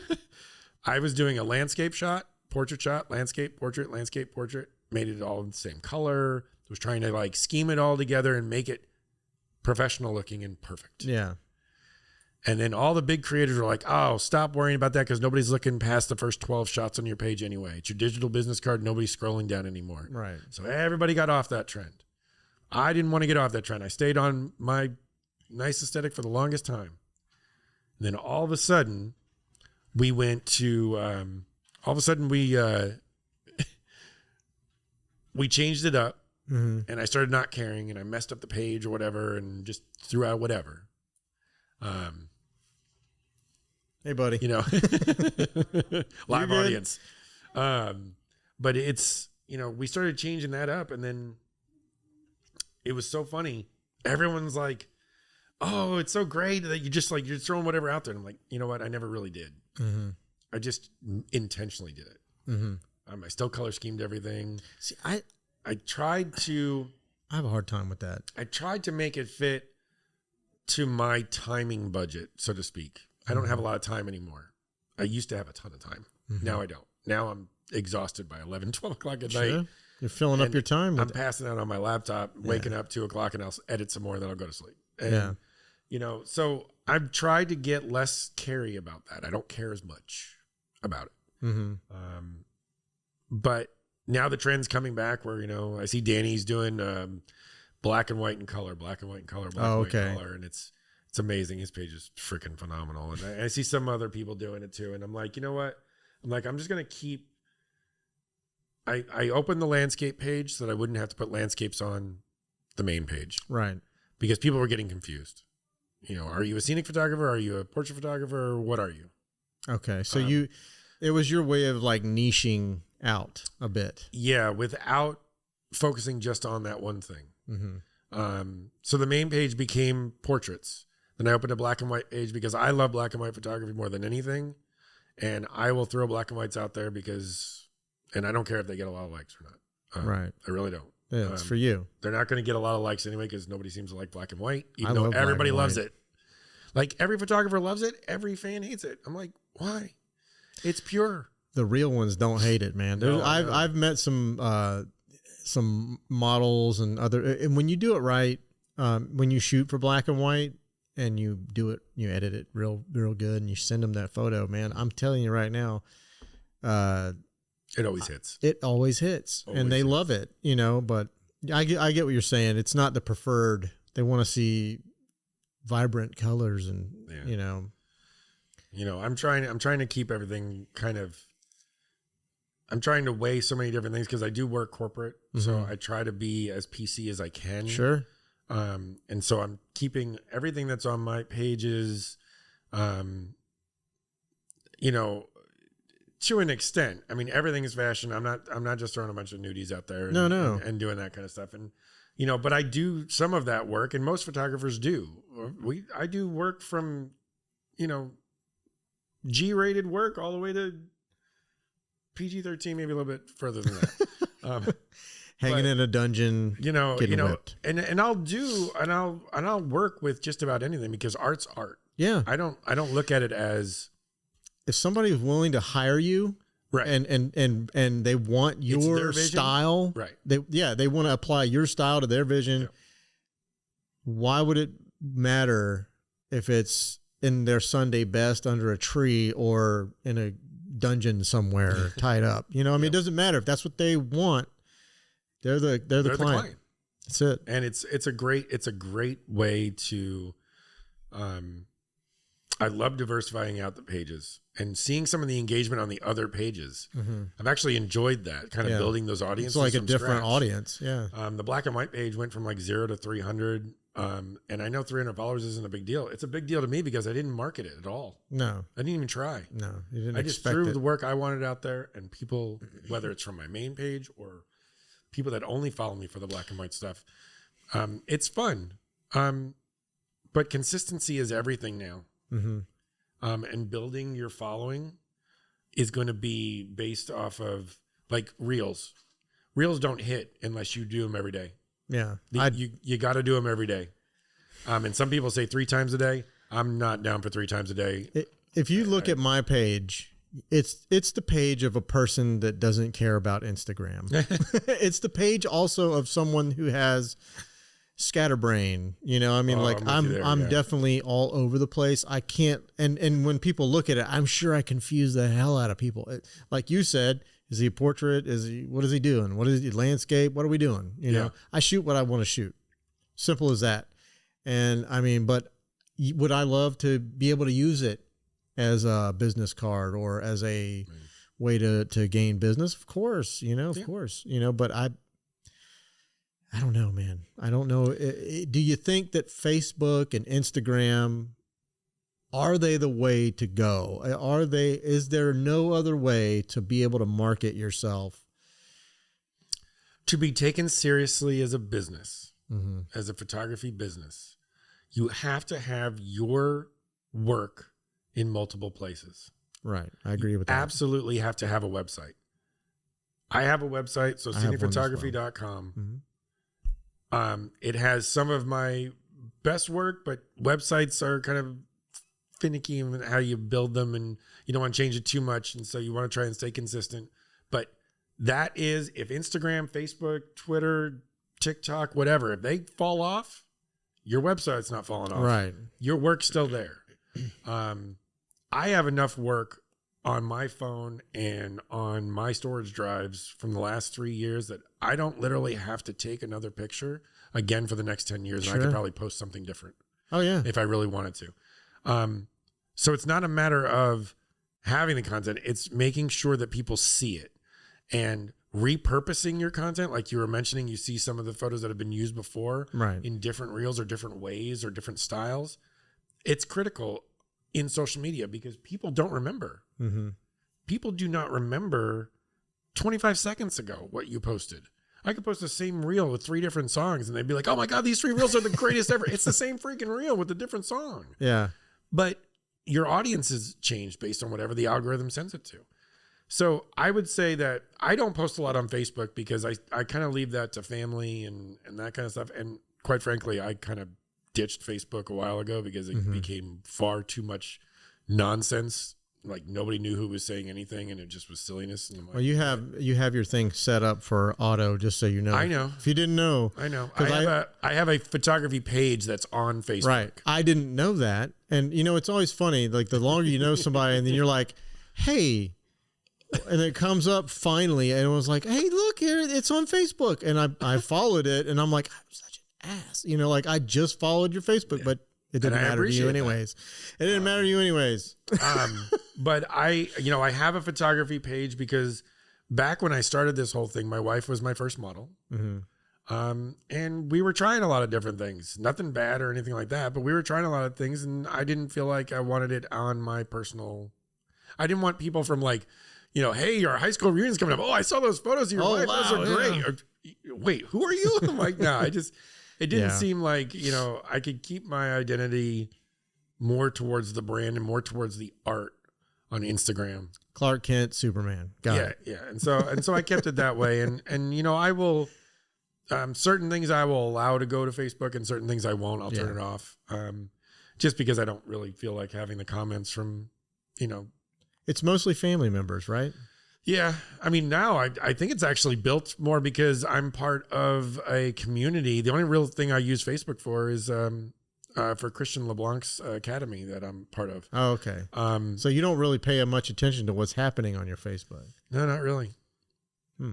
That's interesting. That's an interesting control subject. Honestly, like you do a lot of work on Instagram, like go back and check out your Facebook and see what's happening if you're not doing anything to it except uploading. Yeah. Huh. And it's, what, I've been treating Instagram kind of like that lately too, where I'm hiding my like count because I'm not interested in it. Right. I no longer. Can you do that? Or you can just turn that off? You can turn I think on the business accounts you can. I don't know if the personal ones you can, but on the I'm thinking about turning that off. You have to do it per post. And you can hide the like count I've been doing that. And people are like, oh, well, you don't want to do that because you want to get your engagement ratio up and businesses and brands will come out to you based on your engagement. No, they're not. No, they don't. You have to put the work in. Right. You have to email the companies hundreds of times. You have to showcase yourself and sell yourself and your abilities to these companies. Every one of these big influencers that are getting like matcha tea and fashion clothing and all this stuff. There's a guy I follow named Chris up in New York. And this guy is my freaking hero because he is non-stop. He doesn't stop working he's like a fashion mogul, and he's a photographer, model, tattoo aficionado, loves vegan life and matcha and all kinds of stuff. I mean, this dude is like, he's got tats all over. Like if he was walking down the street for our generation, it'd be somebody you wouldn't talk to. I'd probably want to take a picture of him. And I've talked to this guy for the last year and a half. Yeah. I met him because he was taking pictures with a photographer friend I have down in Miami. And this guy has been nothing but awesome to me. I haven't paid him a dime. He hasn't worked for me yet. We haven't gotten together to shoot yet. We talk all the time about stuff because I engage on his page. Right. And I give him more than sick photo, bro. Yeah. Or that's dope, or that's great, or that's this, or that's that. It's like, I'm inspired by the fact that you are nonstop. And this guy, like, on a moment's notice, he was supposed to go to Vegas and like something happened and he ended up at Dubai Fashion Week. And he's on an Emirates plane in first class flying to Dubai. And I've watched him build his audience from 50,000 to 200,000 on Instagram in like a year and a half. Do you know how freaking hard that is? I mean, I'm having a hard time getting into the 2000s. Like he is amazing. And I don't know him from Adam. Yeah. But the engagement that he provides back to me tells me I'm doing something right. And it keeps you coming back. Well, it keeps me coming back, but like whenever I made it a point to not have mentors that were not succeeding. Okay. I want to help everybody get as good as possible. Sure. And do as many great things as possible. I do not want advice from people that are going through the same struggle as me, because we both have the same struggles. Mm-hmm. You and I trying to grow and hold our audience can't help each other more than what we've learned from the people that have already been there and succeeded. No, but the only way that you and I can help each other out is, maybe there's things that you know that I don't. Exactly. And then vice versa. Yes. And I think that in a community, in a local community, I think it's a great, but to your point, I see what you're saying. We all follow people. We all have, mentors, like they don't know it, but we watch them, and that's how they mentor us. Some of them, some of us actually reach out like you did, and you meet them, or you talk to them online, and you actually, that's great. And I would love to do that. But to your point about brands recognizing you and stuff like that, they might see you, but they're not going to run after you. People aren't knocking the door down. No, because there's 3 million people that can do it for them. Right. If you want the job, you have to go and get it. You have to. And I've always said access depends on you. That's it. And it's all about access. Agreed. Yeah. It's, branding is a challenge. Like ultimate goals, I would love to have companies sending me stuff every week to do, like, whether unboxing models or whatever, or unboxing or product shoots or whatever. I'd love to do that kind of stuff, because it would be fun. It'd be challenging and everything. But at the same time, I love showing up to a meetup that's free, and everybody just shows up for the sake of community. And you have models in full makeup and full everything and are fully ready to go. Like they spent 3, 4, 5 hours for a free shoot. And I'm crushing those photos out, and people are like, why aren't you just like blanket editing them and just giving them like 5 shots? No, I took 100 shots of this person. I'm going to give them, if I can find 20 amazing shots, I'm going to edit them all as if they were a paid client, and I'm going to give them to them, because they took their time to go out. Yeah. I took the time to go out. The point of the meetup is to build community. Mm-hmm. Networking. I'm networking for an hour. If it takes me an hour to edit those photos, it's okay. Yeah. There's a lot of people that don't understand that you have to give a little to get a little. You do. And I get the point where you've been giving and giving and giving and giving. You're never getting anything in return. So it starts to wear, but I 100% agree with you. When there's things like that going on, I mean, you really should run and flock to them. And that's why I kind of, I missed the boat, but I can't remember what I had going on that day. It was definitely something. Otherwise I would have been there, but it was the shoot. Yeah. You had a shoot. You actually had a shoot. So, hey, be happy about that. I look at my brain, this kind of stuff. Ultimately, I watch a lot of sports and I watch a lot of sports talk radio and stuff like that. And a guy who's on the radio nationally is Colin Cowherd. And he's very opinionated and everything. But one of the things that he says all the time is when he's talking about like free agents in the NFL, be careful what you wish for.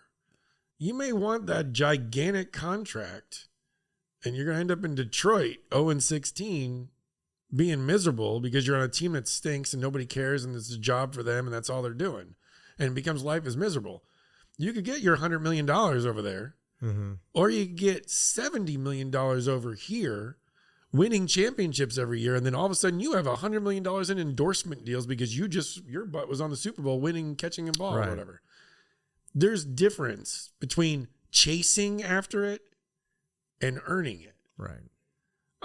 My goal with this was I was going to be patient. I was absolutely determined to be patient with this process to a fault. I gave myself, like everybody has told me, I'm ready to just go flat out 100% mm-hmm. should be doing this. Yeah. I want to make sure that when I do that, I have everything I possibly could need in order to do that. Mm-hmm. And if it never happens, I'm all right with that, because the journey is going to be just as good as the outcome. And that's something that I know it's a little preachy, but to me, I think during the Reels trend where you wrote long messages Mm-hmm. to make people reread it over and over again in order for your numbers to go up, Right. which was a hilarious trend. I posted a few of those and I wrote things in there. You know what? Am I ever going to quit 9 to 5? I don't know. I may not. Well, the thing that I was going to say about that and people telling you, you need to do it, it's just like with me. No one knows what's going on inside of you. Yeah. No one knows where your head's at. No one knows where your heart's at, as far as you have a plan. Like, I have a plan. Yeah. Calm down. Yeah. It's going to be okay. I'm going to get there eventually. And it's okay to on have my an own outlet. time. Yeah. That outlet is more therapeutic than anything. 100%. It's, if you're stressing over bills and this, that, and the other, and, I see a lot of people that have quit their day jobs. Mm-hmm. And part of one of the academies that I'm part of, it's all about quitting your day job and going off and doing amazing things and living that best life. Mm-hmm. And I see that. And you and I are kind of at that generation where we balance what above us, our parents taught us, and what all these younger kids are just saying, screw it to the world, just saying, we're going to do whatever. Right. We're kind of in that, it's almost like a teeter. Yeah. And you look at that and you look at some of their struggles, and as much as they're living their best life, a lot of them are trying to figure out where's the cheapest place to live on the littlest amount of money. And their daily dilemma is like, what are they going to eat that day? Right. You know what? I worked my ass off Mm-hmm. for 20 years of my life to give my daughter and my wife a life and a way of living Mm-hmm. that I'm not going to give that up. Right. Just for the sake of saying I did. Right.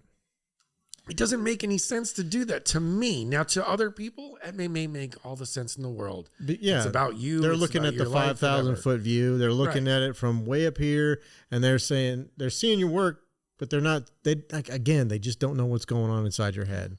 I let my wife stay home and raise our child. Yeah. And struggled with very low income, and always made it a point, no matter what, I took on all the stress, I took on all the bills, I took on all the everything so that they didn't see it. It's hard to give that up. And I didn't want them to see the struggles. I wanted them to enjoy their life and have a life that they remember as being good. Right.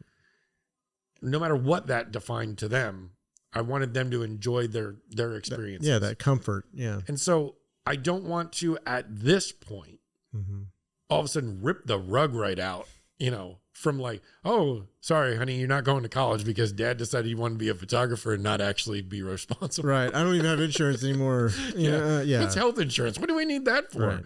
You look at the case of my daughter and wife getting into that car accident. If I was a photographer without any health insurance, I'd have been screwed. Yeah. Like big time. Like second mortgage on your house. Like, dude. yeah, like you might as well just sell the house because the bills are going to rack up. Yeah.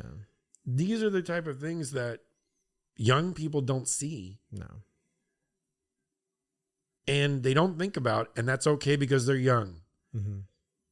But if I knew or if I thought about this kind of stuff when I was younger, if I thought like let me reverse that. If I thought like they did now back then, the way things were back then, you basically were a bum. Yeah. Now you're being eclectic and being your best self. Yeah. It's a tough balance for It me. is. And it's tough. And I'm the first to admit it. It's the toughest thing to give up is to just say, screw it. I'm going to do what I want to do. But I have learned in spurts, it's okay. Mm-hmm. And going out and signing up to go out and meet Sawyer Hartman and joining Christian LeBlanc's crew and engaging and making it a point in spurts to engage with them, to get them to engage back and to relate. It can be very rewarding at the same time. Yeah. I'm like you. I have struggled with that tooting your own horn thing. I am freaking exceptional at keeping busy Yeah. and taking so many things on. and acting as if it doesn't bother me. Right. Whether it does or not, you'll never know, because I don't have time to waste worrying about it. No. And that's what keeping me busy. That's what me keeping busy is what helps me. I don't have time to think about that stuff. Yeah. Yeah. I try not to. Yeah. That moment where you were like second guessing. Yeah. You're real. Mm-hmm. And whether it sounded whiny or complaining or whatever, you know what? At that moment, when you thought about it and you're like, maybe it did, delete, move on to the next thing. What's the next thing? And that's what I did. Yeah. And you just move right on to the next thing. And you know what? Nobody noticed it. No, except for one. me. Well, yeah. Well, I mean, Actually, I didn't know you deleted it until you told me. But no, yeah. I mean, they drop off for 24 hours anyways. Yeah. And so, and at the end of the day, you have to be okay with the little wins and little failures. Sure. You know what? It's okay to vent every once in a while. Mm-hmm. I think I posted a TikTok one night. I was really mad about the whole somebody asking me for raws. And I posted a TikTok about, it was Gary V sound effect. Yeah. It says, let me give you the short answer on that. No. Right. Yeah. And then I posted on there. I'm like, yeah, unless it's like wedding work or something like that, then it's 3 times the rate. And I'm like, you know what? It sounded kind of like that was kind of a jerk move. But at the end of the day, I have to respect my own talents, and I have to respect my own copyright. And you should too. Everything that you put out here, whether it's a podcast, whether it's Twitch, whether it's whatever you do is yours. Yeah. And respect it. And if anybody hates on it, you know what? Don't worry about it. Well, it's so funny because anything else that I do, like I don't care what other people say. I mean, if anyone says anything negative, I'm like, cool, thanks for giving me the comment, Yeah. It's dope. Thanks for wasting your time today. Yeah, well, you just bump my algorithm up, I mean, but exactly. A like and a dislike is the same thing. It's engagement. But I don't, but it's weird. It's that Instagram stories and reels. It's a weird stage that you're on. And even when I post a photo, I don't care if I get one like, I don't care. And I think that maybe that's my problem as far as why my followers aren't growing, because I did that. To me, it's not important. I feel like there's, I don't want to bank on Facebook and Instagram because basically they're the same thing, but I just don't want to bank and hedge my bets on it. That's one of my biggest gripes. Is that it drives me the most crazy is that they've like taken over and monopolized the entire like advertisement. That's where you advertise now is Facebook and Instagram, and that's it. That's the only way to make money and make a business. And you know what, right or wrong, my father once told me a long time ago that if you want to play a sport, you got to understand the rules of the sport. Right. You can't walk into a baseball field and expect a football game to break out, and it's just not going to happen. Right. So as much as I have felt for a long time the same way, I got to a point where I was like, you know what? I was like anti-TikTok. Yeah. Like I'm like, you know what? I'm not sitting out there dancing like I'm like, I am not going to dance on camera just to get people to follow me. Right. That's not why I do this. I'm a photographer because I want to create something. Now, if I have something compelling to say, fine. I will go out there and I will talk to it or whatever. I don't know if it'll ever get posted because I can't get past watching myself talk. It drives me nuts. There's the reason why I had you turn all the monitors away so I couldn't flip see the myself camera talking. around. Oh, my bad. One of those. No, you're good. I need to see if I'm in frame. My bad. Yeah, no, you're good. Oh God, stop it. Okay. That's too much. But I started my TikTok. It's Soscenic, just that on TikTok, and started posting a few things. Like it helped me with the sync thing with music, and hitting the beats right. And I started just throwing 10 photos out there, and it would sync it and all this stuff. And I got a few likes or whatever, and I think I built an audience of it was like 125 or 150, and it was nothing. But I kept it going. And somebody's like, man, you should really start throwing like your reels out on TikTok and just see what happens. And I started using TikTok a little bit, and I started throwing my reels out there, and I started mixing them up a little bit. So using the reels, that's what I've been with doing. different audio on TikTok and letting it sync. Okay. And it started to grow. And then when I started posting on TikTok every day, I kid you not, in the last 6 months, I'm up over 1,000. I can now have my email address on there, or my website is actually on there because I'm over 1,000 now. I think that's honestly, that's the trick to all of these social medias and anything. It's consistency. I've noticed, I've been putting out like maybe one video a month on YouTube.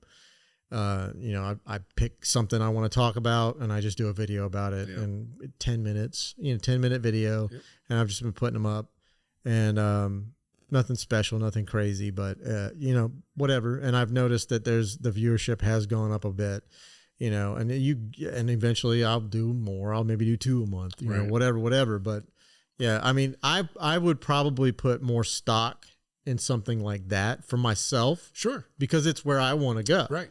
I love being a photographer. Do I want to get paid to be a photographer? I want to get paid because of photography. Yeah. If you understand what I mean. Yeah, no, I do completely understand. I don't really want to go and have to be like, here's my business card. I'm a photographer. Would you like me to shoot your wedding? I can shoot your little kids. Just change their diapers. You know what I mean? Whatever. I don't want to really do that. I want to make money because you want me to take your picture? I swear I could. I got a good camera. It'll take a good picture. I understand. And I went through that dilemma for a long time, and even, like wedding photography and like some other things. But I enjoyed finding people that found value in my work. Sorry, I was trying to do okay. I got you. Damn it. Trying to do that video production. I'm a pro, man. I know you are. Well, you looked at me like, what you talking about, bitch? Sorry, I didn't mean to throw you off your game. Yeah. No. Carry on. The bottom line is, doing the media work that I've done. All of the stuff that I get paid to do. So all of the work that Soscenic Photography actually gets paid to do, right, you don't see on my page.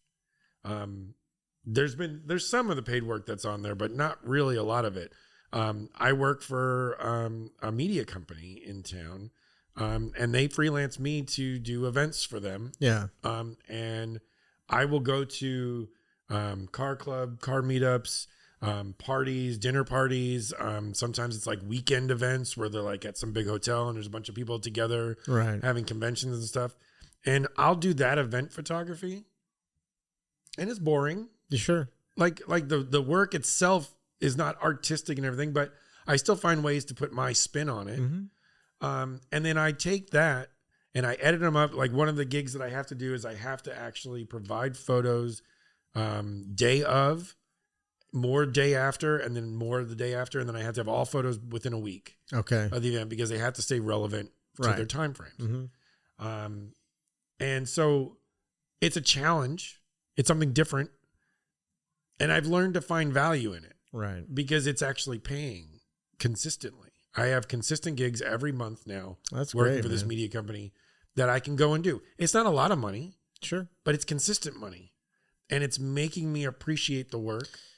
And at the end of the day, yeah, do we want every project to be a passion project and be like the greatest thing ever? Sure. Is it going to happen? No. Yeah. And I think from a photographer standpoint, that has taught me a lot. When I first got into this, I was like, I'm just going to take pictures of like beautiful sunsets. Right. Well, what about the picture with an ugly sunset that came out amazing? Right. It doesn't always have to be perfect.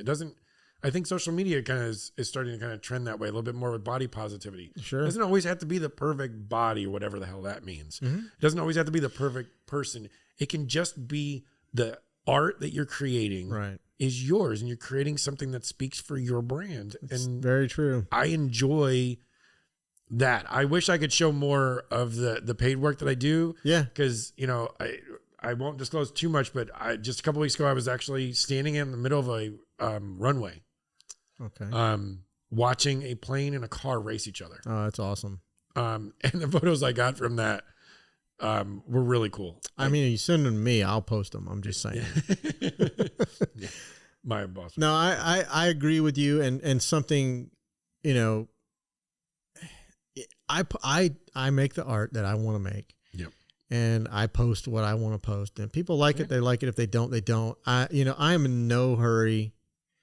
Honestly, I'm just in no hurry, and I think that may be what everybody that's pushing us to like jump out, quit your job, go do this, go do that, is because when you do that, then you are in a hurry. You're in a big hurry. You need to get that money. You have to really, because you got Russell going to have to hustle. I mean, I'm already hustling. You already hustle. The time that I'm already putting into it, one funny thing about that is, we've actually talked about that in the business plan, is that if we do decide to go a little bit more gung-ho on this, what we're going to have to do in order to actually work, to make things work. And my wife says to me, she goes, well, I don't want to make you too busy. No, please make me busy, because that means that we did something right. Yeah. If we're busy, we're working and we're wanted. So does she do all your bookings, or what does she? No, right now she actually works corporate as well. Okay. I will probably have her do most of that, scheduling, bookings, logistical, administrative stuff. And then while she's learning more, I'd like to see her learn a little more, because just seeing her behind the camera, there's something, and you and I kind of hit on it earlier. There's something about people that don't know what they're doing yet, but know what they're doing. Yeah. They like Forrest Gump their way into it. Like if you ever show up at a poker table with my wife. Anything about your wife. I'm just saying. My wife acts like she has no idea what she's doing at a poker table. Yeah. And funny, she ends up with all the chips all the freaking time. Really? Yeah. It's just. So don't play pool with her. Is that, and poker? Exactly. Okay. Got it. But no, we'll see how that develops. We're both working corporate, so we're both able to, provide our daughter with the life that we want to provide. And, I don't necessarily think we want to jeopardize that. Yeah. At this point. And if you don't, then that's your prerogative. I think our work is already, I've already portfolio built. Mm-hmm. The portfolio speaks for itself. Sure. When you go to my page, if you don't like what I'm doing, you're not going to like what I do. Right. I can't. That's a conversation for another time. I promise you, that is something that drives me batty, is when someone calls you and wants you to hire you on the grounds that just because you're a photographer. They don't look at you. Have you looked at my website? Have you looked at my Instagram? Have you looked at my, any of my portfolios? And no. And then they want to put you in like a different box. Well, yeah. Well, and then they send you and I think we talked about this last time, they send you all the photos that they've found from Etsy, that they love, that they want to, okay, can you do this? Can you do it like this? No, you obviously haven't looked at my style. But that's a whole nother conversation, and both of us need to get out of here. So once again, I thank you so much for coming and sitting with me, man. I can't thank you enough. I appreciate it. I'm glad that you after the first time, you actually came back a second time. Hey, hit him up on his YouTube page. You want to see more? You want to see more of our chats? By all means, I'd be glad to do it. Heck yeah. So, and hopefully this won't be the last one, but for those that are watching on YouTube and those that are listening on the audio podcast, we appreciate you and thank you for all your support. And please go check out Soscenic Photography. It's at Soscenic Photography on Instagram. And let's see, what else go ahead and just rattle them off. There's so many. And they're all in the bio, so it's really easy. You go to at Soscenic Photography. You can click all of them in the bio, but it's Landscapes by Soscenic, Soscenic Noir, Soscenic Motorsports. My daughter's page is Little Soscenic. Yeah, please go follow Little Soscenic. She's blowing up. Yeah, and it's a fun journey, and we look forward to many more pages to come, and Absolutely. you know, see what we can do. And Heck yeah, man. I'm thankful, you know, to you to let me come and talk your ear off. And Oh, it's all right, man. I always love. How the heck we just killed 2 hours? I just noticed that looking at my watch, going, "Oops." Yeah.